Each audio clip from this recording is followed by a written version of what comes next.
Bleu, le mois dédié à la sensibilisation de lutte contre les cancers masculins. C'est donc à travers un séminaire organisé à l'endroit de la jante masculine de l'institution que la question a été abordée. On en parle avec Jean-Rodrigue Bingundu et Valérie Charles Poulangoy. Sensibiliser les hommes en vue d'une prise de conscience sur le cancer de la prostate, entre autres formes de cancer masculin, avec à terme un dépistage gratuit.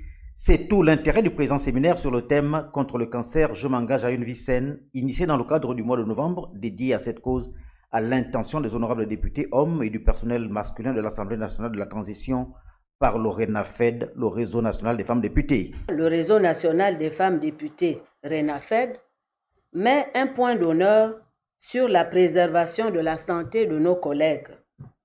Les séminaires de formation et d'information, animés par des spécialistes de haut niveau, dont le métier est de sauver des vies humaines, en sont la preuve palpante.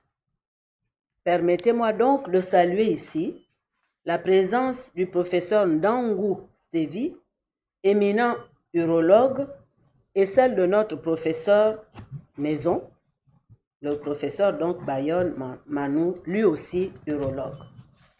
Avant de faire place au panel d'experts pour la série de communication, le président de l'Assemblée nationale de la transition, l'honorable Jean-François Ndongo, a exhorté la gente masculine de l'institution dont il a la charge à adopter un comportement responsable au sortir de ses assises. Tueur silencieux, le cancer de la prostate constitue le premier des cancers masculins au Gabon et dans le monde.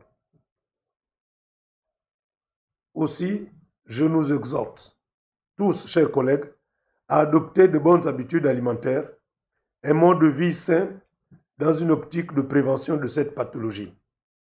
Même si cela n'empêchera pas forcément d'en être atteint, les risques d'en avoir un seront significativement réduits. Soldés par un certain nombre de recommandations, ces échanges interactifs à terme se poursuivront ce samedi 18 novembre avec des séances de dépistage au sein de l'institution